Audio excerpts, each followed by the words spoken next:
கவனம் இருந்துச்சுன்னா நமக்கு ஓரளவு கிடைக்க ஆரம்பிச்சுட்டு நம்ம வந்து எடுத்துட்டு இருந்தா நமக்கு எந்த பிரச்சனையும் இல்லை. ஏன்னா அரிசி டெய்லி பயன்பாட்டுல அரிசி எடுக்கிறதுக்கு காரணமே அதுதான்.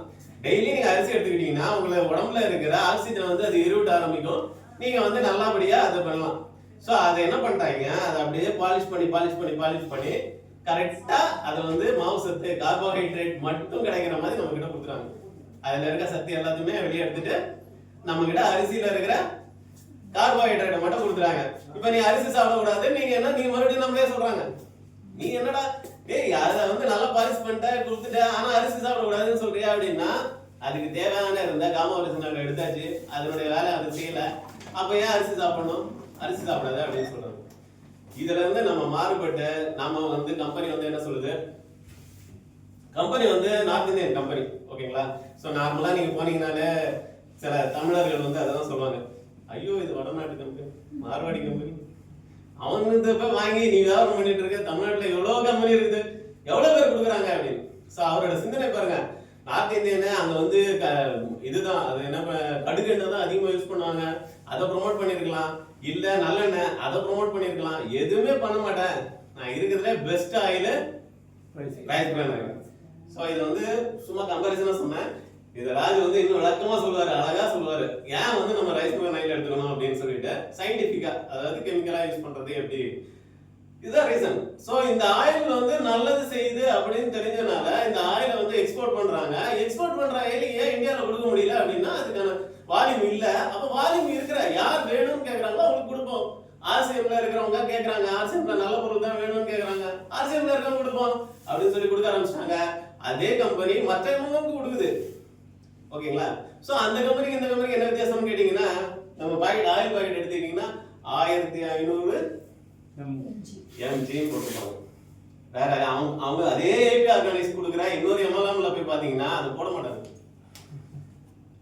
சோ இதுக்கு ஏன் சொல்றேன் அப்படின்னா, ஒரு எம்எல்எம் வந்து எப்படினாலும் காசு வேணும் அப்படின்னு நினைக்காம மக்களுக்கு வந்து கரெக்டான பொருள் சரியான பொருள் போய் சேரணும், 105% தூய்மையான ஒரு பொருள் போய் சேரணும் அப்படின்னு நினைச்சு ஒரு ஆயில்ல 1500 mg இருக்கு அப்படின்னு சர்டிஃபை பண்ணி, நீங்க இன்னைக்கு 2016 அப்புறம் வந்து நீங்க லேபிள்ல வந்து சும்மாலாம் போட முடியாது, இந்த மாதிரி இருக்கு அது மாதிரி இருக்குன்னு நீங்க இருந்தா மட்டும் தான் போட முடியும், இல்லைன்னா உங்க மேல கன்சூமர் காசு. அதுவும் இல்லாம டைரக்ட் செல்லிங் மார்க்கெட்டிங்ல 1% நீங்க ராங் இன்ஃபர்மேஷன் கொடுத்தீங்கன்னா கூட கம்பெனியை மூடிடுவாங்க.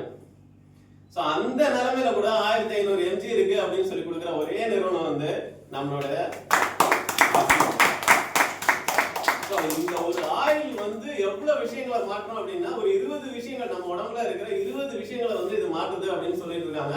சோ 20 விஷயங்கள் மட்டும் இல்ல, நான் வந்து 94 கிலோ 25 வருஷமா 94 கிலோ தான் இருக்கிறேன். ஒரு வருஷத்துக்கு முன்னாடியில இருந்து இந்த ஆயிலை வந்து குடிக்க ஆரம்பிக்கிறேன். என்னன்னா 30 ml, கரெக்டா ஒரு 30 ml வந்து நீங்க எவ்வளவு நம்ம வந்து தொண்டை வரைக்கும் எடுக்க முடியுமோ அந்த அளவுக்கு நான் அளவு ஊத்தி எல்லாம் குடிக்கிறது இல்ல, அப்படியே ஊத்தி எவ்வளவு குடிக்க முடியுமோ அவ்வளவு குடிக்கிறேன். காலையில குடிச்சிட்டு அதுக்கப்புறம் காஃபி குடிக்கிறதோ இல்லைன்னா கிரீன் டீ சாப்பிட்றதோ அதெல்லாம் சாப்பிட்றோம், எல்லாம் பண்றோம். இது என்ன ஆகுது அப்படின்னா, ஒரு 6 மாசத்துக்கு அப்புறம் எனக்கு அந்த 94 kg இருக்கும்போது எனக்கு நடக்கிறது கூட கொஞ்சம் வெயிட்டா இருக்க மாதிரி தெரியும். இப்பெல்லாம் நான் 30 கிலோ தான் இருக்கேன்னு நானே நினைச்சுக்கிறேன். அந்த மாதிரி தான் வேலை செஞ்சுட்டு இருக்கிறேன். திடீர்னு பேக் பெயின் வந்தது, அதிகமா வேலை செய்யறேன். அந்த மாதிரியான இதுல வந்து அந்த ஆயில் வந்து வேலை செஞ்சுட்டு இருக்கு.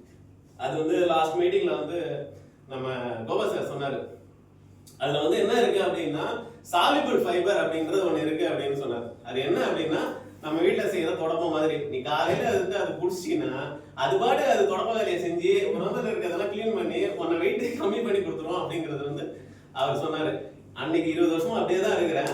ஆனா என்னுடைய பிசிக்கல் வந்து மாறலையே தவிர நான் வந்து உள்ள இருக்கிற ஆர்கன் எல்லாம் பாத்தீங்கன்னா இன்னும் எஃபெக்டிவா வேலை செய்யற மாதிரியான விஷயங்களை வந்து இந்த ஆயில் பண்ணிட்டு இருக்கு. சோ இந்த ஆயில்ல என்ன வேலை என்ன அப்படின்னு பாத்தீங்கன்னா, அவர் சொன்னாரு, எங்க வீட்டுல தீப எண்ணெயே வாங்கல, நான் வந்து இந்த ரைஸ் பிரான் ஆயில் தான் வாங்குறேன் அப்படின்னு. 208 ரூபாய் கொடுத்து ஒரு ஆயிலை வாங்கி அதை வந்து தீப எண்ணெயா யூஸ் பண்றாருன்னா அவருக்கு எவ்வளவு இது இருக்கணும். மார்க்கெட்ல 185 ரூபாங்க ஒரு லிட்டர் ஆயில் தீப எண்ணெய், 10 ரூபாய் 20 ரூபாய் அதிகமா கொடுக்குறீங்க. அதுல என்ன கலக்குறானே தெரியாது. நம்மளுக்கு வந்து தூய்மையான ஆயில் மறுபடியும் இதே இதுதான். உங்களுக்கு வந்து ரிசல்ட் வந்து கண்கூடா தெரியணும் ஆயில பத்தி அப்படின்னா, அந்த ஆயிலை கொடுத்துறீங்க அப்படின்னு வச்சுங்களேன், உங்களுக்கு புகை வராது.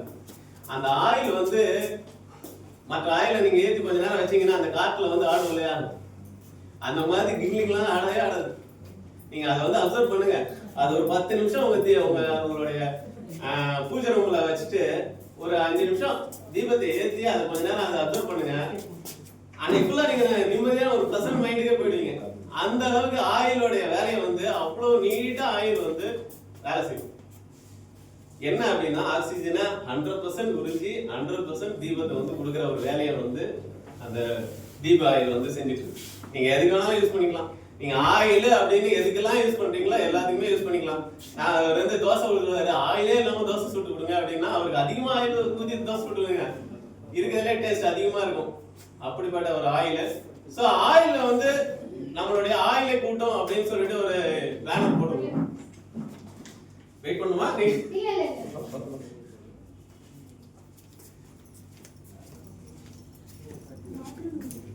சரி.